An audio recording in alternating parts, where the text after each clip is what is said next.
Yes, Mike, can you hear me? Yes, we hear you. Yes. Okay, is it loud enough? Yes, it is. Okay, great. So I'll start in 1 minute. Yep, you can even start now if you'd like and get a little bit extra time. Okay, folks. Well, thank you very much for the invitation, and it's a delight to be talking to people in so much sun, although we have it here today too, up in upstate New York. I've talked about this topic for a long time in different ways, and so I've kind of narrowed down my remarks to a subject for today, namely, let's define nutrition in a way that serves everyone. You know, we have, just a moment, I've got something's not going on here. Okay, here we go. So let me pose the question. Is there anything that's more confusing than nutrition? And I have to ask this question because now today there's so many versions of so-called diets that we hear about, and they have to be getting confusing for a lot of folks. We've got, of course, the Mediterranean diet, different versions of the Atkins diet, the DASH diet. You can see them there. Even in the vegan community, vegans, vegetarians, pescatarians. I mean, that's quite a mouthful. And there like to be claims that each of them are somewhat different. Then in my research community, that's the nutritional biochemistry, most of that at Cornell University, by the way, we tend to talk and have talked for a long time about individual nutrients and specific amounts of nutrients to be consumed. We talk about individual nutrient recommendations, individual nutrient targets, individual nutrient supplements, and so forth. I mean, I taught that for many years, quite frankly. And then we have also the medical community, where unfortunately nutrition is not even offered for those who decide to go in medicine. And on top of that, when we're talking about health problems and disease in particular, all these problems we have are divided into medical specialties. They keep growing in number. We divide things up. We talk about targeted drug therapy, targeted drug treatment, if you will. That combination, just look at all that list there. That combination just offers all kinds of opportunities to think this, that, or something else. Now, let me take one more step here in terms of trying to clarify this confusion, and that has to do with the words we use. We use the word diet a lot as if it's the same as nutrition. It's not. The diet is the collection of individual nutrients that we're customarily using, of course. Nutrition is something a little bit different. Diet is composed of food, and food, when it gets digested and absorbed and so forth and so on, that's where the nutrition starts. So nutrition really is what goes on, after the food is consumed. I call it the biological expression of food. That's where my game plan has been for the most part of my career. Now I'm going on 67 years, I should say. And it's there. It's how the body looks at our food and the nutrition that I've learned my primary lessons. Okay, here's another perspective on confusion. We've got big problems today, and I've just listed two of the bigger problems, one having to do with the environment, the other having to do with human health. And there's different categories, subcategories of these two broad classes of problems, environmental, human health. And we tend to work in each of these specific areas as specialists, if you will, or only focused on one thing at a time, as if, in fact, maybe we can discover their causes, as if they're independent.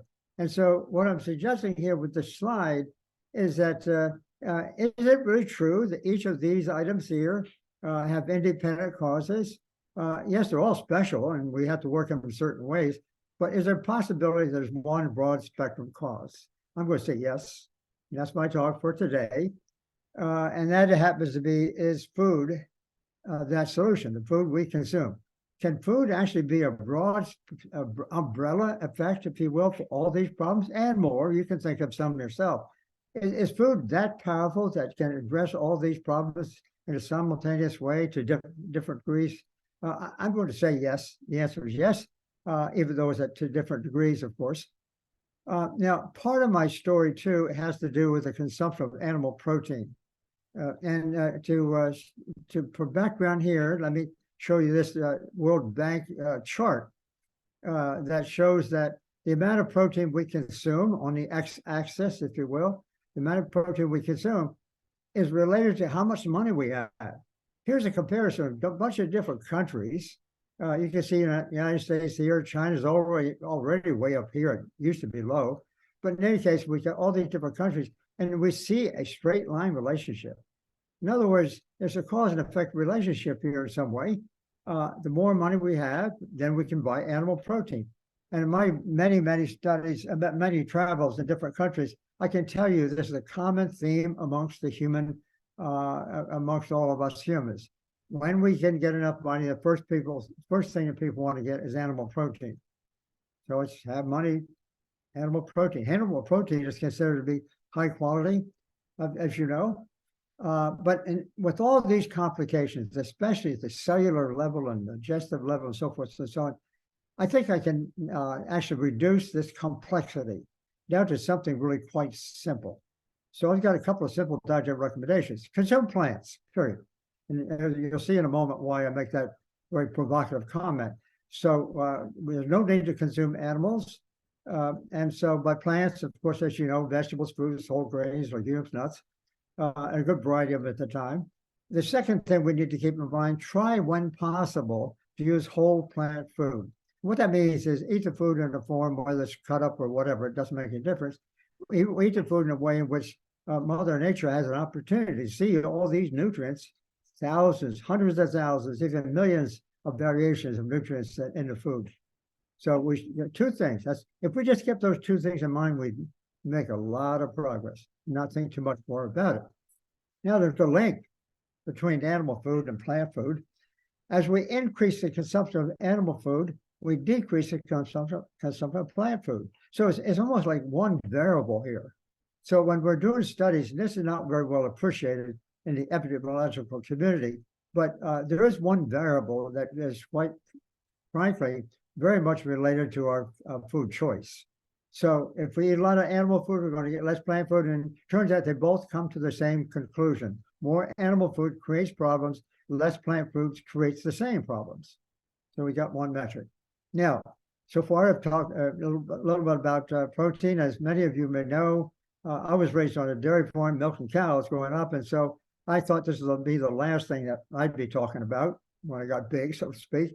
I went away to school at Cornell University and did a doctoral dissertation on doing research, a research project that was designed to promote the consumption of more animal protein of all things. That was consistent with my background, consistent with my professor's work and everything else. And so there it was.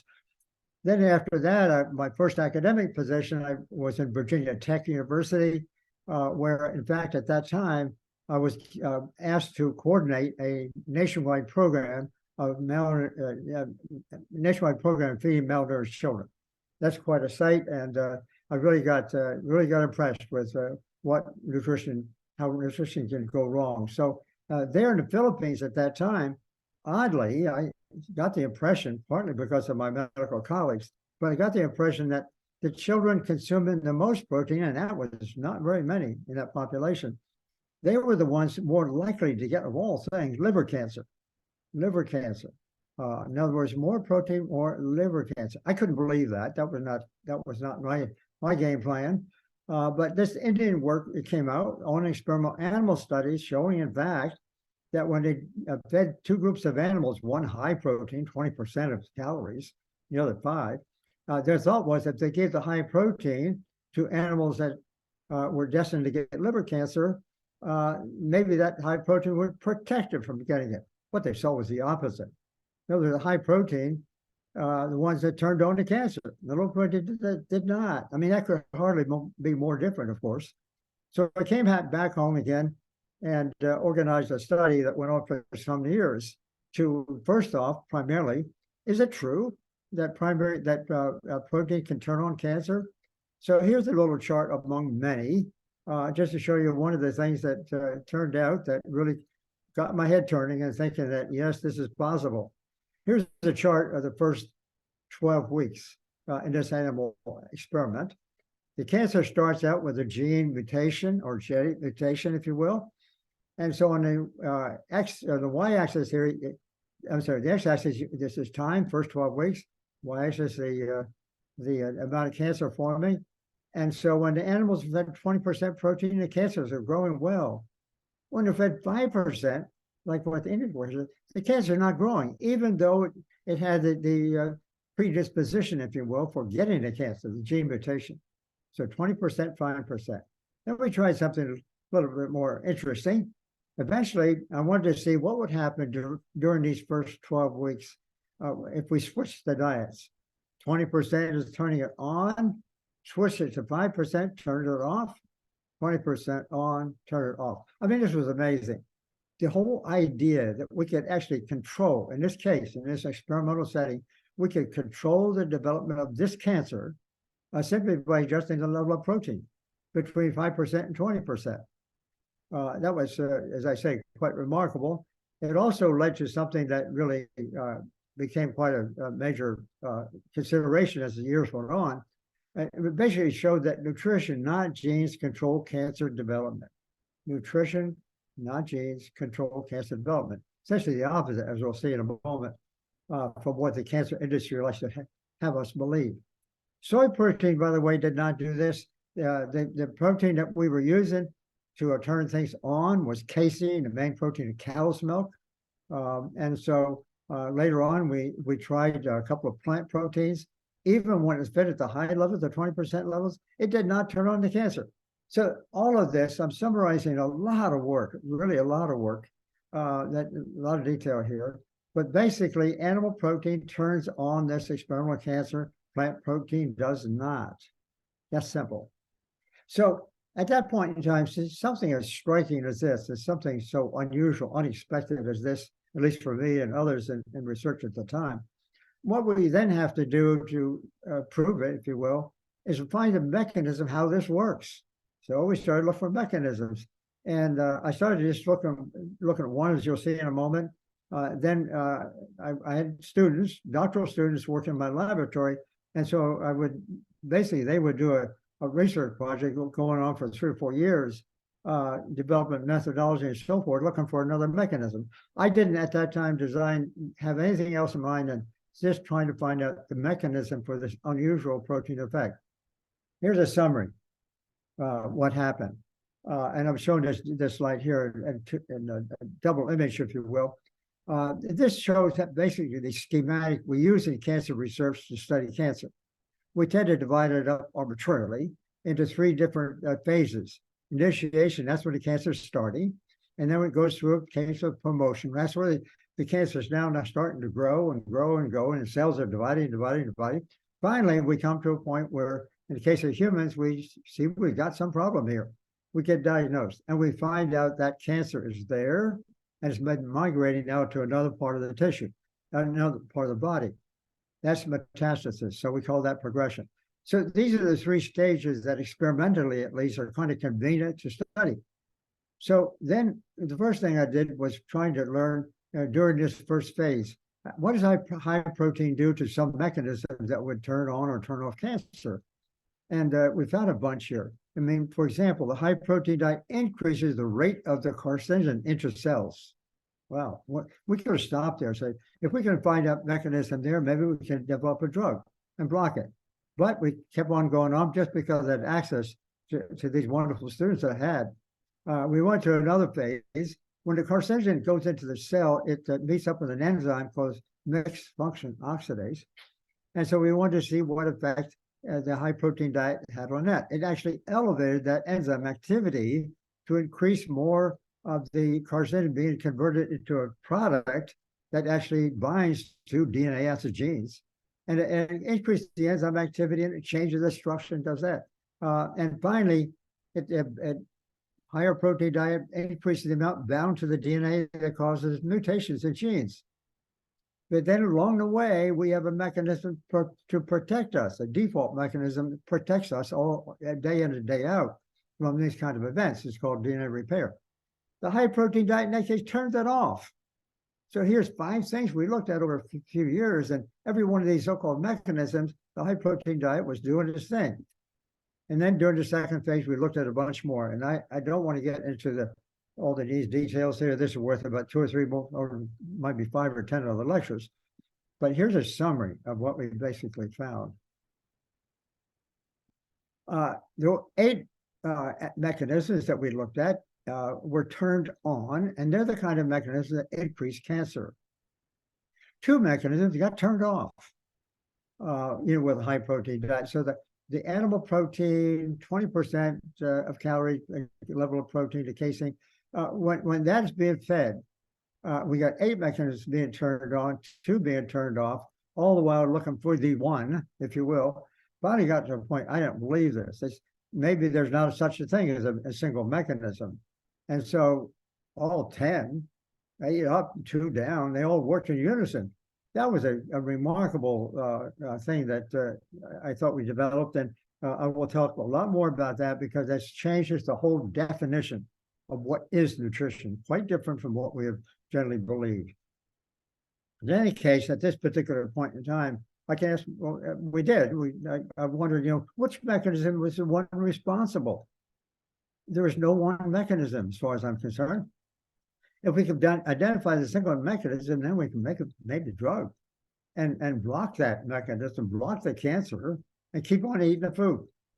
What this showed overall, of course, is a high protein diet, only an experimental model so far, that they suggested that the high animal protein diet, not plant protein, the high animal protein diet basically turned on the cancer process.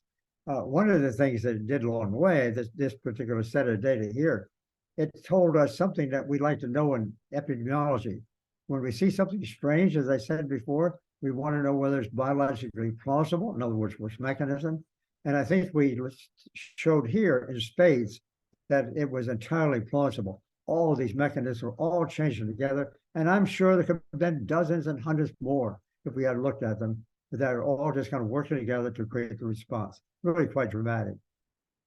So this then now brings me to a stage where this animal protein thing seems real. And I was interested in the history of this story. Why do we all believe animal protein is so important? It had to go back to 1839, a Dutch chemist who at the time was working with a dog in his experiments, knowing that if the dog had meat, it lived. If it did not, it died. So he, being a chemist, he started looking at the meat to see if he could find a chemical in the meat that caused the dog to live. And he discovered something, and he named it after the Greek word proteos, P-O-T-E-I-O-S, which means of prime importance. I've been lecturing to some Greek folks recently, and they've confirmed all this kind of thing here. So protein got named after the Greek word proteos, which means of prime importance. It begs the question, why in those days did all of a sudden, this is the first nutrient ever discovered, why did they name it of prime importance? A little bit later, after Mulder, protein was discovered in plants too, but it was often assumed not to be the same. It was not as good a quality. They found it in animal food, but when it was discovered in plant food also, they kind of wrote it off and said, "Oh, that's not quite high quality." So it raised the question then for some years about the 2 kinds of protein: plant protein, animal protein. What's the difference between them? And this researcher at University of Illinois in 1924 published a paper to determine, to the best of his knowledge, what was the difference between animal protein and plant protein. And he found out the different kinds of animal proteins, more is retained in the body to do whatever it does. In his day, it was more like creating a faster growth rate, which in fact is good for making profit for animal production. But in any case, that became the defining feature of animal protein. It was high quality because more is being retained in the body to create faster growth rate. However, so that led to animal protein basically being assigned high quality, plant proteins being so low quality. It didn't quite do that. And as I say, this is worth 2 or 3 lectures here, but the animal proteins get used more efficiently because we're animals too. And when we're eating animal proteins, we're eating the proteins of animals. It's only common sense to assume they're going to be used probably a little bit better than plant proteins and hang around a little bit more.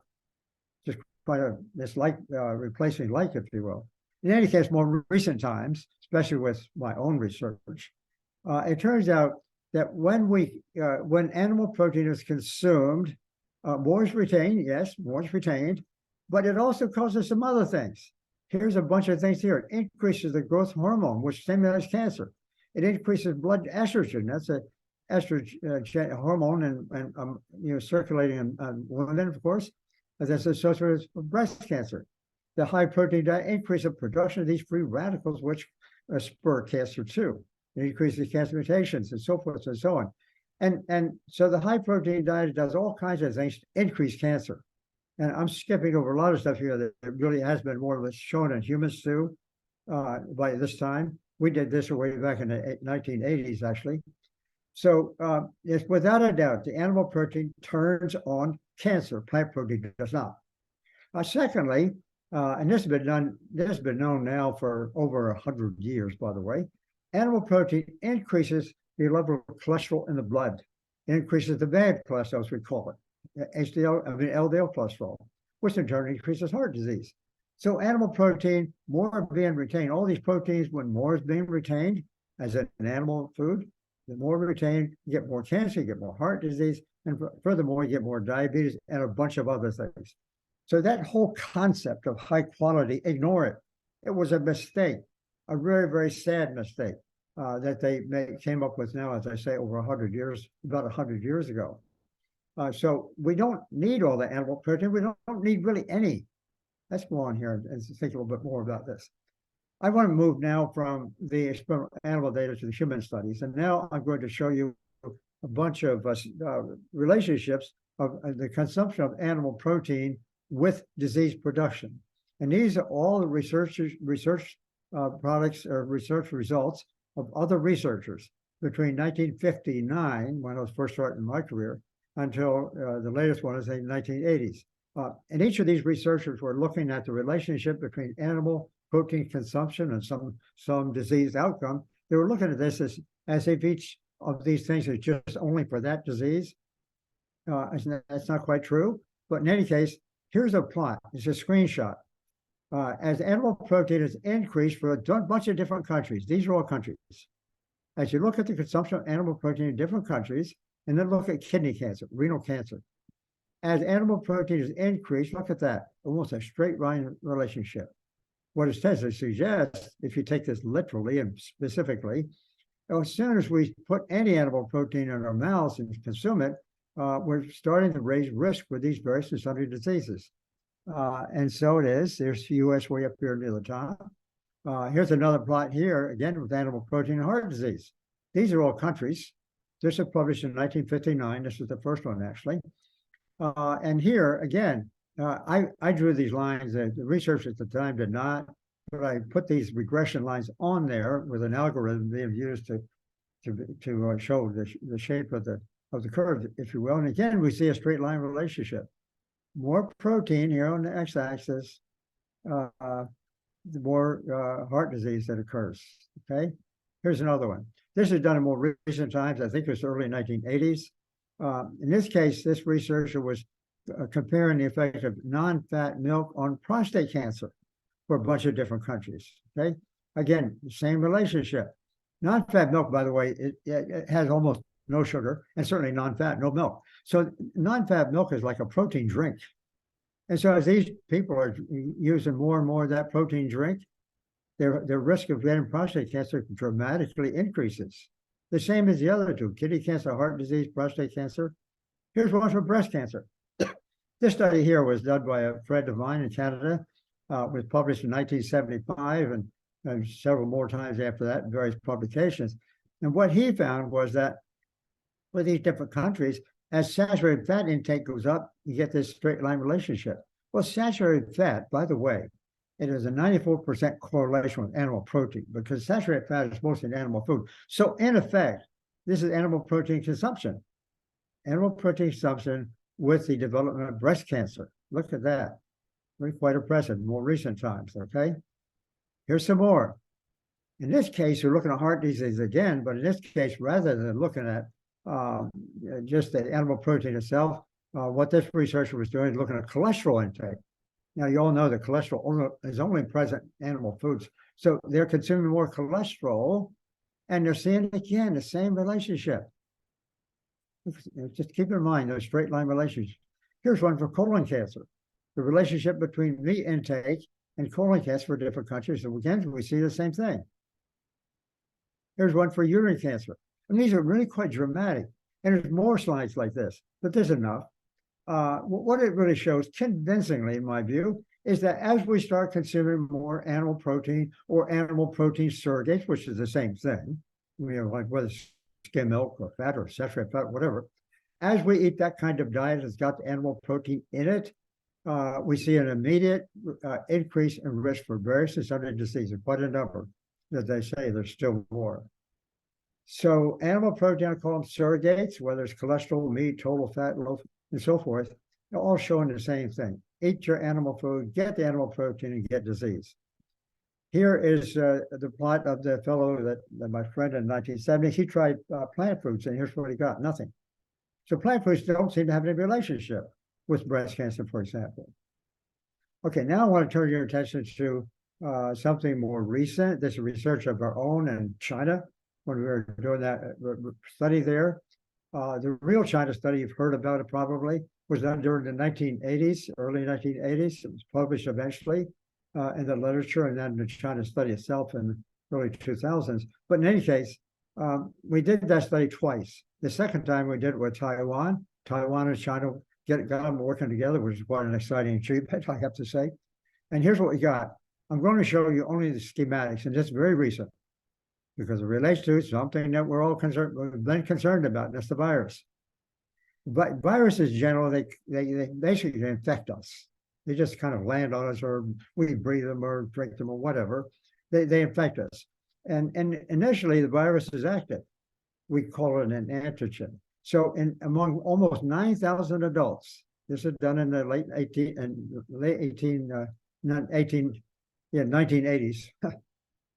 We did a study. So it comes in and we measure the amount of active virus in all these people to see what would happen, what's associated with. What we found, this particular virus, by the way, it causes the fifth leading cause in the world, fifth leading cause of death in the world. That's liver cancer. It's a very, very serious virus. In any case, so the virus comes in theory, sits around, hangs around, and if it stays there long enough, it causes its effect, in this case, liver cancer. So we learned from a whole lot of measures made at the time that animal food, even a very small amount, only about 10% of what we consume here, this is in rural China at that time, those people who consumed animal food, as I say, even small amounts, they were the ones that got the liver cancer. They did not form antibodies. The animal food prevented them from forming antibodies. Those who consume more plant food, they formed antibodies. And another thing that we measured at the time, and now is becoming quite popular, we did ours about 30 years ago. What we found was that people consuming more plants, they were the ones formed antibodies. And with it, the T cells, a bunch of other things, I'm sure. So they did not get the liver cancer. So eating more plant food, they avoided the virus death. The ones who suffered were the ones eating animal food. Really striking. In fact, I have to say, this information that I got, this is probably the most significant result I think I've ever seen in my career in terms of the size of the effect. Really, really impressive. It basically included 11 risk factor correlations, all highly, highly probable, all showing the same thing, essentially. Eating any animal food, in this case, almost there's a very small amount, like those previous charts showed, actually turned on the cancer to cause the death. That was published, as I say, the first study was done in 83, the second one 89, so it's been quite a while ago we did this. So I got excited about sharing this at the beginning of the pandemic. You know, when we're faced with the proposition of being infected with the virus, the coronavirus, if you will, we're faced with a proposition that's very serious, and it could kill a lot of people. And so I, in fact, just dug out this research and hadn't published it at that time, put it out for publication. Had that title in Nutritional Link, and it just suggested maybe this work on COVID-19 as well. Well, it turned out that this is a paper that eventually got published. It turned out, though, I sent this paper, this manuscript in. I've had hundreds of manuscripts, and the first time I ever saw this, I sent this paper in for just suggesting to the public, if you change your diet, you're likely not to get the consequences of the virus. And so, as I say, this is the first time event for me. The two journals, very big name journals, I won't say it right here at the moment, but they're big name journals, they wouldn't even review it. This is the first time in my life I ever saw that, first time I ever heard that of any other researcher. They wouldn't review it. Some word has come on high, don't publish this. And so I didn't get it published until this paper here I'm showing you. Eventually I got it published in a European journal, and it kind of hung around, and it just seems like if I say anything about this, certain groups of people get very upset. But I was really convinced that nutrition, not just from our study, which is very impressive, but also from other studies too, that the whole food plant-based diet that limits and reverts heart disease also works for, as I showed the other diseases, it works for viral diseases as well. That's what, in my view, it was. Actually, I can say this, and I have to say it with caution. I know, because I appreciate everybody having their own, they make their own decision about their own health, obviously. That's the first and foremost thing. But we actually, my wife and I did not do the vaccine for obvious reasons. I knew this, I knew lots of other things. I didn't want to do it because I didn't think it would amount to that much. Eventually, after almost 3 years, this last October, we did get infected. We tested positive, but nothing much happened. Nothing much happened, especially our age. That was pretty not very probable. All we didn't have any fever, we didn't have any headaches, we didn't have any nausea, just a little bit of fatigue and sleepiness, and it went on for 6 or 7 days, and that was it.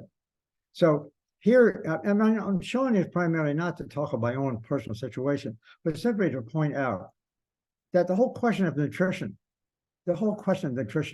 has been so misunderstood for so long. And the misunderstanding comes from the fact, first and foremost, because we eat animal food. That's trigger number one, major trigger. And that in turn triggers lots of other changes. And also it can be used as a controlled disease even after it starts. But people don't want to hear that. The people in authority don't want to hear that exciting information. So here's my summary of Nutrition Revised. It really involves not one nutrient at a time. That's not the way it works. There's multiple nutrients working together. You have to eat the whole food. Each nutrient working by multiple mechanisms, as we started to show, in research. Lots of diseases being prevented, many being reversed, multiple health improvements almost across the board. I mean, this is a concept that's very different than the one that I taught myself and believed, and a lot of other people still believe, that nutrition has something to do with individual nutrients. And I'm talking about, it really has to do with the selection of whole groups of food. Animal foods, often you can use animal protein as an indicator, but animal foods cause problems. Plant foods cause solutions. So I come up with these two words, a whole food plant-based nutrition. I don't like to use the word diet very much because it's a prescription kind of thing. And I want to just talk about the biochemistry. So if we stick with whole food and we make sure it's plant-based, a variety of it, the benefits we get are just unimaginable, quite frankly. So that was summarized in a book I published about almost 10 years ago right now. It was a New York Times bestseller. It's really picking up. It's been catching on around the world, to be honest about it. But now I want to just dwell on this idea of whole food just for a moment too, because that's a very exciting component of the message I tend to get excited about. Back in 1981, at that time, we were very active in the research we were doing. We were learning some things. We could see that, animal protein turned on cancer and so forth. And this paper came out in that journal, Lancet. And here's what they found, really quite remarkable. It has to do with the relationship between smoking and lung cancer. But they added another thing to it, is beta-carotene. Beta-carotene is the antioxidant only in plants. It's really what gives rise to vitamin A, if you will. So we got three things going on here. Here's what they got. Okay, this is a three-way chart. And so first I want to draw your attention to, along this side is the duration of smoking. The first line here, these are non-smokers. These are people smoking less than 30 years. Here's people smoking more than 30 years. Of course, the ones smoking more than 30 years, they're the ones who really were susceptible to lung cancer. And so you can see that 30 years just smoking alone creates cancer, especially smoking for longer periods of time. However, and those response relationships is very impressive. I mean, that's really, really impressive. That basically is saying, smoking causes lung cancer.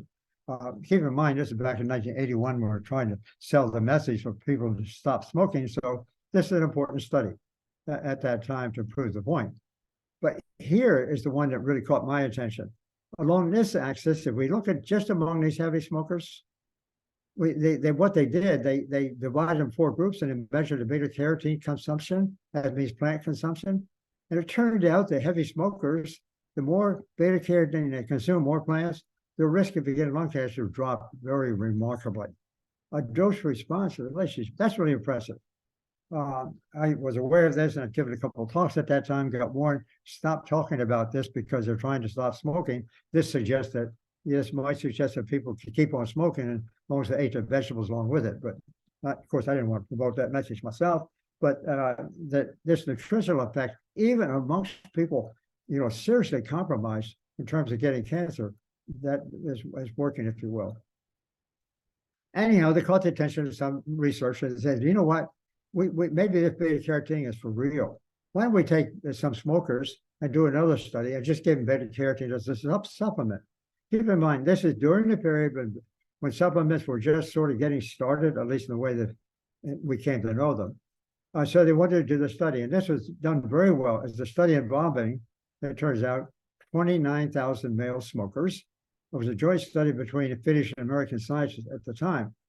And they were going to follow them up for 8 years. It would take that long to see any differences. They had to stop at 5 pretty early to see the results that they ended up seeing. They had to stop at 5 because, I'm going to show you in a moment, in this study of 29,000 smokers, half of them get them beta carotene supplement, the other half just, measuring the amount of the food. The people consuming the food beta carotene, in 5 years' time, they got a significant result because the food alone decreased lung cancer, and it was statistically significant. That's pretty remarkable in such a short period of time. In contrast, the ones taking beta carotene supplement actually increased the cancer. This, for me, at that time, really drew a distinction between the nutrients in food versus the nutrients in a pill. Obviously, nutrients in a food is the way to go. Nutrients in pills, beta carotene, I was the chief commentator on that in a federal court hearing for 3 years, and I had to look at a lot of data and make a judgment as to whether or not these so-called supplements were working or not, and I did not get impressed with it. This is in the middle 80s, and this really illustrates the point. Food, the beta carotene, that nutrient in food, it works well. And beta carotene is not exactly, it can be the opposite. And of course, so it is. Of course, for other nutrients too. By the way, I called this comment here in food holism with the W. That time I didn't find any words with the W. I wanted to put the W in front of it because it's similar to holism of the olden days, but I want to emphasize the fact this is whole food. Alternatively, this is the concept of reductionism. Taking one nutrient, studying one this, one that, everything else, that's a problem. This is a solution. Holism, that's the way. Draw your attention a little bit more on that. So I followed this data over the next few years, and here's some more studies. Vitamin E, supposedly good stuff, antioxidant, it increases hemorrhagic stroke by 74%. Calcium vitamin D increases cardiovascular events. Vitamin E also increases prostate cancer events. I mean, these kind of studies, been quite a number of these now, that supplements either don't do what they're advertised to do, or they can do the opposite thing. They're kind of a chip shop in many ways. They might work what looks like they're working for a while, but in reality, when you get long enough, you see what's really going on. There's not much to be said for them. Now, I want to take that idea of the difference between the nutrients in food and the nutrients alone. Let's explore that question a little bit more. And I'm going to turn your attention here now to some biochemistry, which is my main area of interest through the years, I guess you could say. I used to teach this here back in starting in the 1960s. In any case, many of you may know this kind of chart here. It's a chart having to do with our capture of energy from the sun. It's the capture of energy by the sun by plants. They capture the solar energy, they convert it into chemical energy in the form of producing a small little glucose compound, or eventually glucose compound. These compounds here in our body are then charged up with lots of energy. Then after that, all our cells take this and break it down one at a time, step by step. And that's the process during which the energy is extracted. And that's the whole cycle. And initially, we capture energy from the sun, we make some of these molecules, then we turn with all this energy captured, we break them down one at a time through one reaction at a time, and finally get the energy out and use it for all sorts of things in our body. This phase of the chart here is called glycolysis, or anaerobic, if you will. This is the Krebs cycle that many of you may have heard about. Anyhow, that's the chart that's been taught throughout for 50, 60 years now. Eventually, that chart, simple in the first instance, became this. Here's the chart now, and this is like 30 years ago. All of a sudden, that simple chart that I worked with when I was teaching at the time, all of a sudden it just exploded in whole many different directions. You can't see all these reactions. And this today is probably only 1% of what we know now. So it became a maze. It became a maze. And the reason I'm showing you this is because, to go back to the question concerning vitamin supplements, the reason I'm showing you this is because the entire drug industry relies on the idea that you're going to take a chemical. If we can find one reaction that accounts for a certain disease, which we tried to do, if we can find one reaction, we can make a drug and stop it. Unfortunately, that's the whole business of the drug industry. But drugs have side effects. Virtually all drugs have side effects. We can't predict them all. Some of them short-term really can be very, very serious. In fact, the third leading cause of death in the United States right now, fourth leading, depending on the calculation, but either the third or fourth leading cause of death in this country is drug side effects, right behind heart disease and cancer. That's a drug protocol, trying to focus on one thing at a time. The nutrition protocols, all these nutrients working here, no side effects. See the side effects up here, one drug at a time. Down here, all the nutrients that are certain class of foods, namely plant foods, no side effects. And so they just change all these here in a nice unified manner, in a harmonious manner. Let me show you an example. This was done in 1980s. It was known at that time that serum cholesterol could be increased through diet. They said in those days it was because of high fat diets. That was a misnomer. That was not true. It's high animal protein diets. But in any case, as cholesterol goes up, heart disease occurs too. And as it worked out to biochemistry, cholesterol is synthesized in our bodies, starting with this compound here called acetyl-CoA. This is this simple little chart I showed you first. So we start out with this, it goes through a series of reactions, we make cholesterol. Cholesterol is important in our bodies, not for the food, but in our bodies. So they said, okay, let's figure out in these reactions here, if we can find one of them that we can block. Let's say that one. They did. That started the statin industry. Now billions, tens of billions of dollars of money, but not much effect, if any.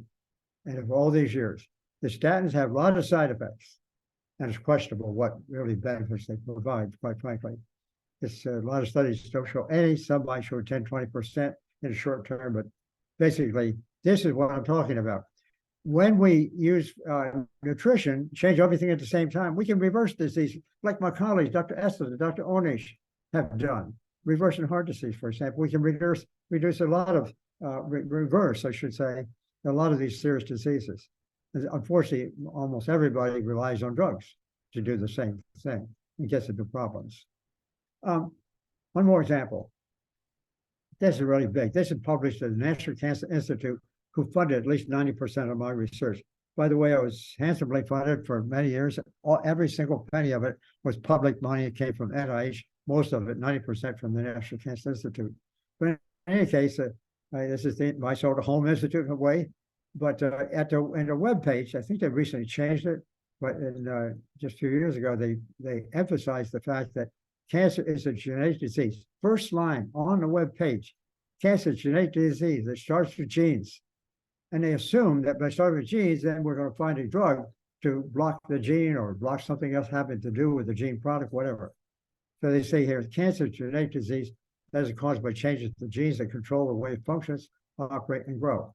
And so because of that, this can then enable a whole industry to form, creating drugs for treating cancer, especially drugs that could kill cancer cells. And so that was started more or less in the days of President Nixon, the war on cancer. And it was quickly learned by 2014, for example, that was costing, now I'm sure it's close to $2 billion to produce one cytotoxic chemotherapy agent. You know, somebody's making a lot of money, but they make these drugs in order to treat cancer patients. I could go on and on about this, but I just want to show you something. That was in 1971 and first started making these drugs. But in 2004, 10 years before this, 2004, some researchers got together to see, well, how are we doing from 1971 to 2004, about a 30-year period. And they had access to hundreds of thousands of cancer patients who had died and drugs they take. And they looked at all the data. And for 22 different cancer types, these agents increased 5-year survival, which is one way of measuring things, by only 2.1%. So they're not working. There was some evidence, in fact, that it was probably less than that. But I won't get into those details. All I mean to say is the cytotoxic agents have been used for thousands of cancer patients, maybe millions in that period of time. They weren't working. So that was just an example, once again, of relying on a single agent instead of relying on food. The single agent in this case was a treatment for cancer, trying to kill cancer cells. This is the business of medicine. The business of medicine is reductions in its nature in so many different ways. And this, as I say, worth another 10 or 20 lectures to illustrate the point. But medicine, just regular, all of our medical systems tend to rely on one disease, one cause, one mechanism. So we can find a drug. We want to take the drug and target it. Common side effects. This is the business of medicine. Holistic nutrition, in contrast, does not do that. You know, it does things like reverses these diseases. And we don't know which thing does what, and it doesn't make any difference. You know, our bodies are designed for that. So holistic nutrition is not taught in a single medical school in the United States. I should say nutrition is not taught.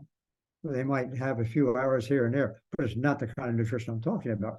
So nutrition is not taught in the medical specialties because they're relying on reductionist solutions. That, in a nutshell, is really a major problem in modern day medicine. Figure out what food to eat and eat it. And make sure you get, as I say, no animal food, just eat plant food, good variety, and it's going to treat a whole host of problems you might otherwise get. Don't do the other thing, get sick, and then have to rely on drugs. It doesn't make sense. This is also why the public's so confused about nutrition. And I'm asking her here, it says, well, the present message allow this? No, they won't. They will not allow this because the whole business of medicine is in the hundreds of billions of dollars, now in trillions. It's a huge system. They want to keep on running the business the way they do. I'm not just saying drugs don't work. They do work in some circumstances. I don't have any doubt at that. They have short-term effects, but they're not the kind of thing to rely on for having lifelong health. That's simple. So this is all a matter for science. I'm very, I guess you could say, jealous about this, but those of us in science, the kind of science that I want to talk about, it's a way that we think, and so we need to transform the entire system. Let me walk you through 2 or 3 steps here. I hope that's not too confusing. To me, when I talk about science, I'm talking about classical science, not the present day science that everybody talks about. Just because something has a fancy name on it, you can't pronounce it. Just because the drug, because this, because that. I don't count that as science. That is not science, that's technology. I'm talking about the kind of science where you go into a situation and you're skeptical. That's what we're required to do in classical science. We're encouraged to be skeptical. What do we see? Be curious. And then explore, whether that thing we're looking at is true or not true. That's what we do. So we started by hypothesizing a possible solution for this crazy thing we saw. It's like me and the animal protein thing. The animal protein causing cancer. give me a break. That was not believable. So obviously I'm skeptical, and then you hypothesize how you're going to address this problem. That's really what science is. They take your hypothesis, your possible solution, and you experimentally test it. I'm just talking about this is the way it's supposed to work. This is as old as the days of the Greeks, I should tell you. It's a very exciting exercise, if you will. And we do this with full transparency. In other words, as researchers, yeah, we can do our thing. We can figure out a hypothesis. We got to be upfront, very public about it. And you say, I hypothesize that. And we can say the moon is made out of cheese if we want to. Who cares? Well, you have to prove it.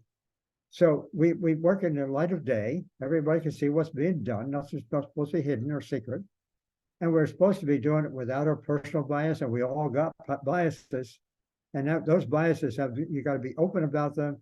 You've got to be available for being quizzed about your possible biases. But we have some instruments to try to control that. So the exercise of science is just this. You do it in an honest, fully transparent way, trying to control as best as we can the personal and institutional biases. We get results. Then at that point in time, in the classical science, we open the book open, we open it up, we invite critique from other professionals. We have to be prepared to answer anything we say, any of our research. And so it's an invitation. This is what we call peer review.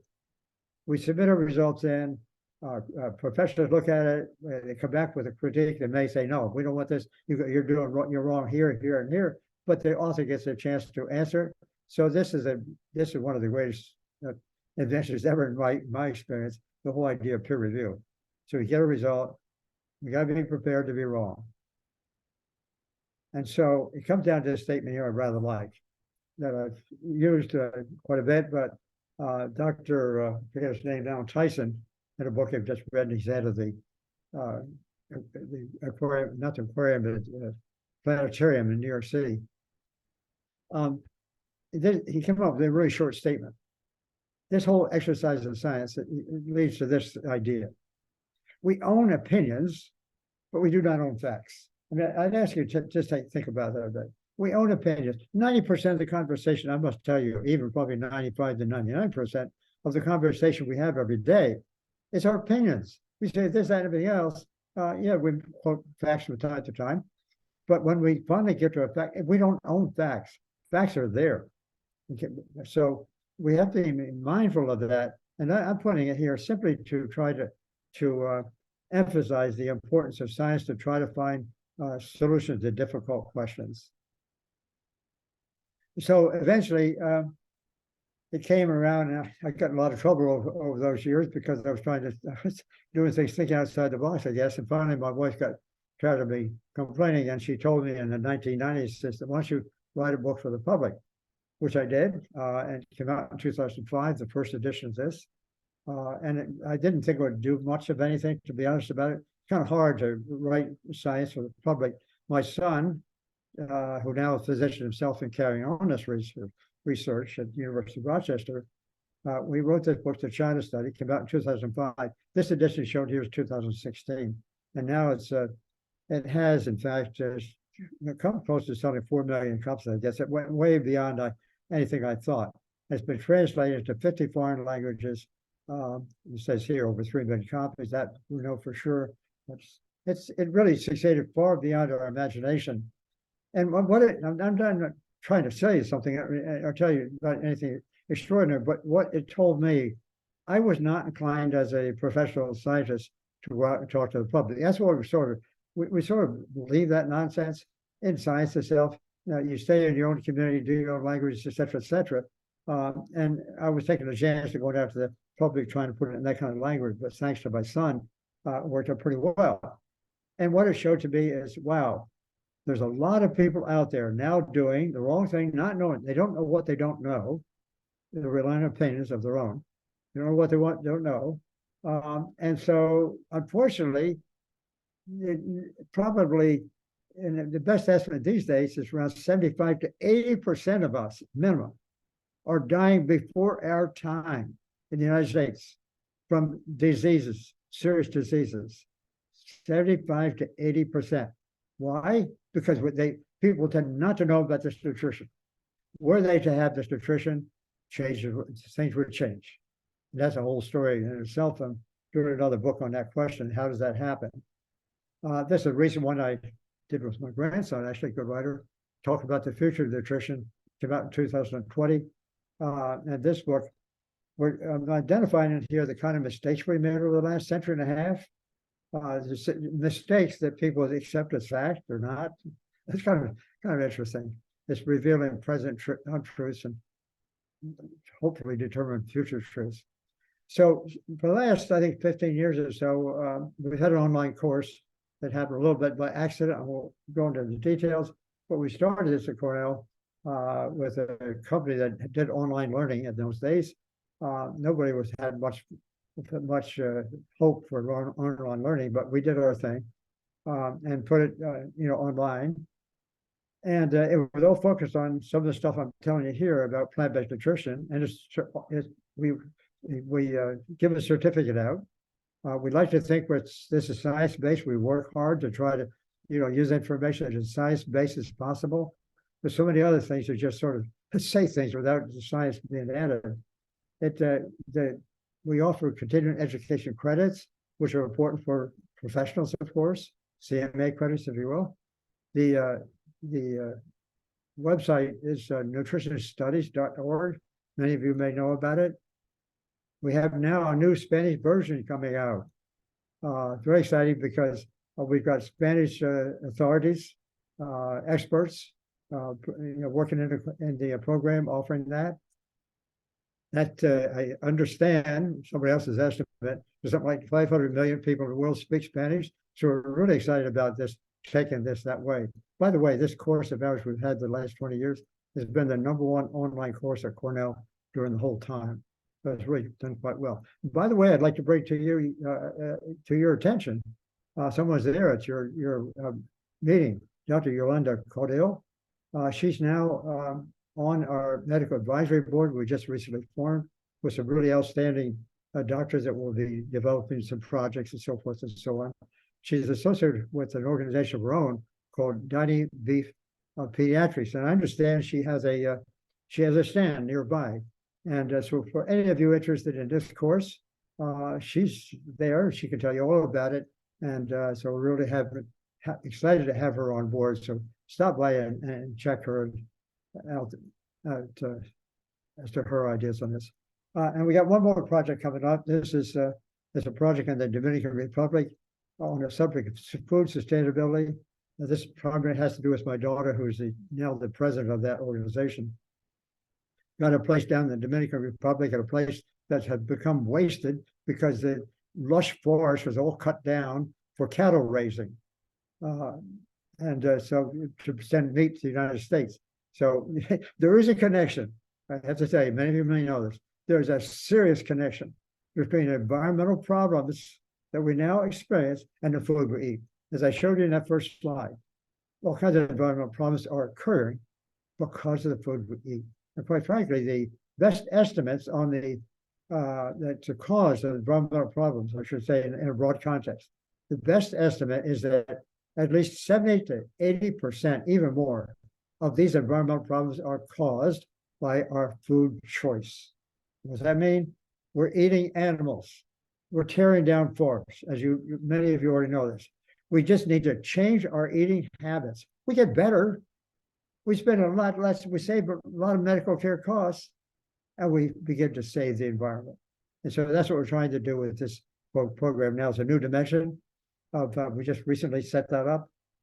There's a big plot of land about, depending how you measure it, around 300 acres or so that had a lot of cattle on it. They're taking the cattle off and going back, and students can go down as groups and workshops and see how, in a short period of time, how that can be restored. So thank you very much. My biggest problem giving this kind of talk, this is worth about 40 lectures, 50 lectures without a doubt. And I try to go through it too fast, but I'm so excited about, the overarching message. If you look at it in that way and really learn the details, it would take a lot more lectures.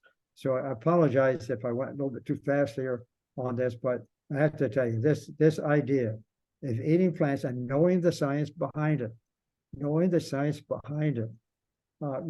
knowing it well. There's no other way. I mean, as I said, I came from a farm. I published my research dissertation, on promoting animal protein consumption, and got away with it. Thank you.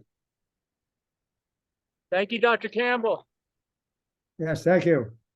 All right, Dr. Campbell, we do have some questions, I'm sure. Jeff is over there. He's going to lead a Q&A with you. If you can hang on for us, with us here for 15 minutes and answer a few questions. Okay, I'll be here.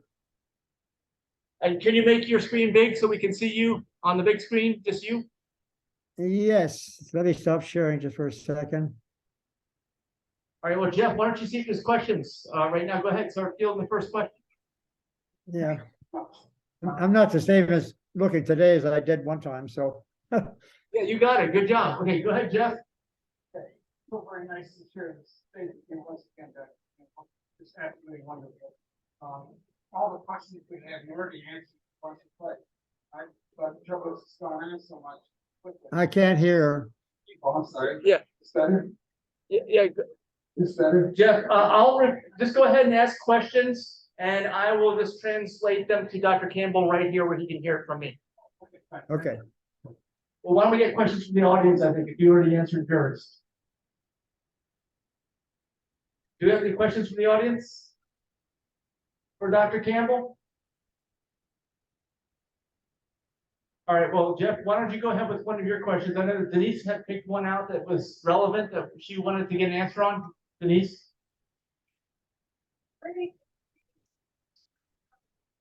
Going forward 20 years. Where do you see the general health of the world going forward for the next 20 years?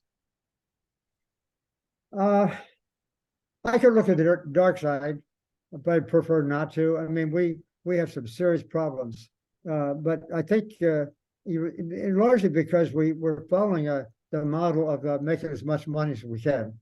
That's problem number one, because the whole medical system, environmental system, if we can't make it economically viable in some way, it's difficult. So we got to face that problem number one, and figuring out how to get these solutions, because at the present time, information for the public is being controlled by those who have the money. It's that simple. So we got to face that problem number one. The second thing is we need to, in the space we're in, the so-called plant-based world, I would urge that we need to spend more time actually looking carefully, at the rationale, getting to know the data, and not just saying things just offhanded. It's okay. A lot of things turn out to be correct. Things like, the vegan pronouncements, vegetarian pronouncements. Of course, this conference here, and I know that's a great thing. But just talking about medicine itself and talking about environment, how they're all connected. They really are connected. And I don't know. I'm going to be hopeful and positive. I won't be around to see it, but in any case, that's my feeling. All right, give another question. Okay, yeah. In this area, supplements are first prescribed by lots of doctors, right? One of the big things lately is vitamin C, been almost prescribed for everybody. I'm just curious, do you think vitamin C supplements are good or not? Do you think vitamin C supplements are good or not? No, I don't think they're needed, put it that way. No, they're just simply not needed. We can see some early effects sometimes. There's no question about that, or at least we think we can see them. But in the long run, if we're doing that and not change our diet, no, I don't do that kind of thing. I was in on some of that discussion early on, and that was Dr. Linus Pauling who started that way back in his 70s, 60s, 70s. And so it's been promoted because people buy vitamin C. It's that simple. But I can't see any evidence that really is helpful unless somebody's really sick and they're not doing the right thing in the first place, and they want a little bit of a boost, possible. But I'd say the same thing for other supplements as well. Can we have a question here from the audience? Yes, sir. Thank you, Doctor. With a lot of baby boomers using plant-based diet, how do you see benefits to uptake of wellness?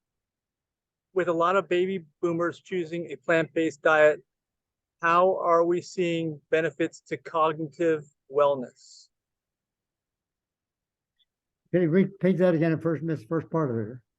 With a lot of baby boomers now moving to a plant-based diet, how are we seeing benefits with cognitive wellness?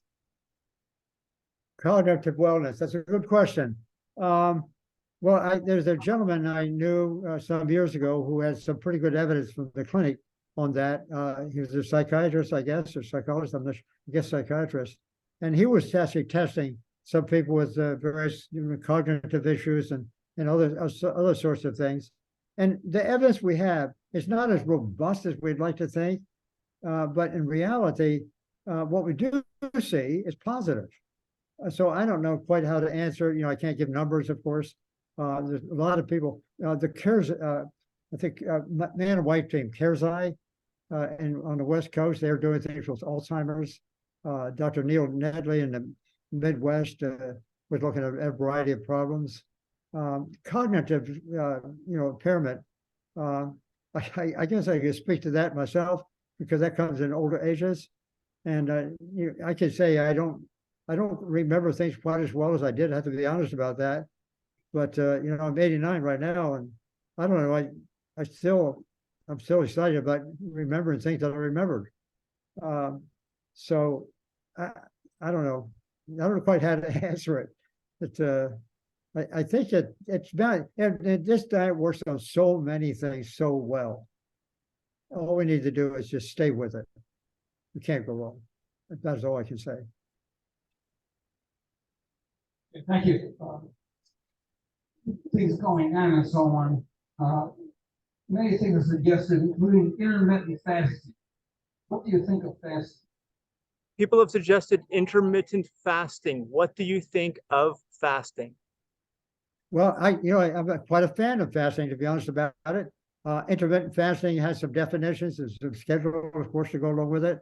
I've done fasting myself because I was the one who isolated a compound called dioxin that, according to that was that toxin that killed people in Vietnam. It was a part of the Agent Orange. So many years ago, I isolated that compound in the lab, and I was the first to do that. And I got poisoned with it, and I had to live with that for a while, and lost a speech of difficulties within the next 25 years. Finally, I got together with some people. I was lecturing to the National Hygiene Society, a bunch of about 500 doctors there, and I struggled with my speech, and they told me to go do this fast. So I did the fast for 14 days, total water only fasting. I didn't believe in it too much, and I didn't get much out of it after those days. But they said come back because what I had was a really serious problem with neurological damage.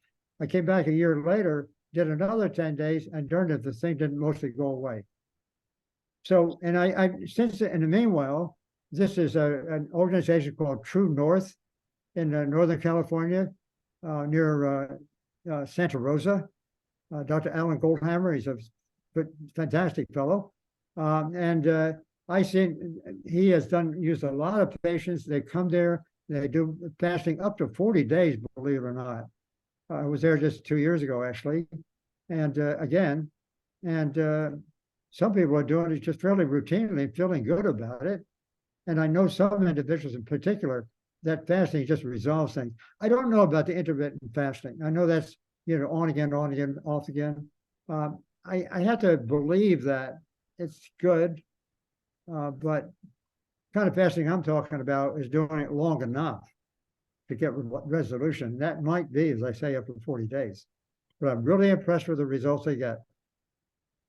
All right, Dr. Campbell, we have another question from the audience. What is your favorite cookbook? Oh my gosh, you're getting me in trouble because my daughter-in-law, Kim Campbell, she's got a couple of great cookbooks, and our own daughter, Leanne Campbell, she's got some too. And one of the best cooks I've ever known is my wife. She doesn't have a cookbook, but in any case, Kim Campbell, she does a really nice presentation, from the podium essentially. Yeah, and she's got a new version out that I think she's one of the best.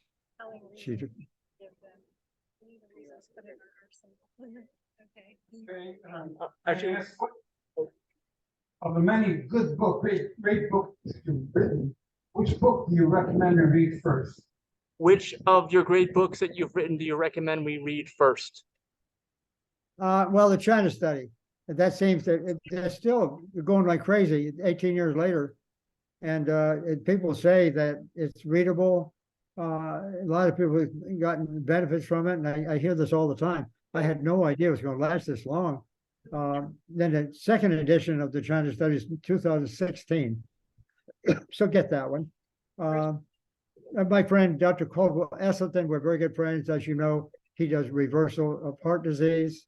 Dr. Ornish, yeah, I don't want to downplay any of them, quite frankly, but I know that Esselstyn and Ornish did their work very conscientiously and got reversal of heart disease. That's simple. Awesome, thank you. I have a question from Leela in the audience. She wants to know, what message can we put in our arsenal to respond to non-vegans who ask us why we're vegan, and they ask why we would want to suffer ourselves or not eat the food that we want to eat? What can we respond with as a tool in our arsenal? Oh, that's a great question. I've been wrestling with that, and it really has to do with the motivation. I want to go back to this question concerning motivation for doing the things we do. So most of us are eating the Western diet because our parents did and so forth and so on. We just do that, don't ask questions. Vegans, of course, vegetarians broke away from that mold to some extent, and over in time primarily because of animal welfare, fair enough. And then some people got into it for health reasons. But the thing is, for me, because there's so many varieties of books out there and claims and so forth and so on, even the vegetarian message itself for me is not good enough. I did not switch for vegan or vegetarian reasons. This was back in the late 1970s. I was on a government committee judging which grants get funding among researchers. And on that committee was for cancer research. My colleagues on that committee, about 15 of us, there were some applications coming in that mentioned nutrition. This is 1978, 79.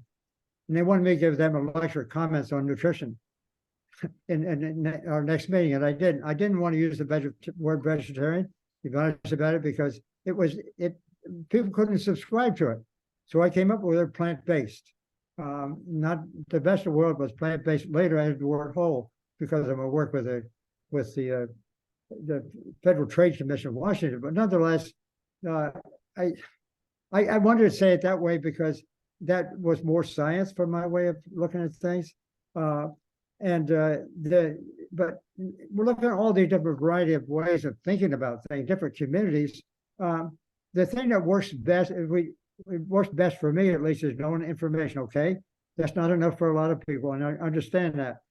But in the transformation, now we have some evidence on this, especially from colleagues of mine in Italy. They've been doing this successfully.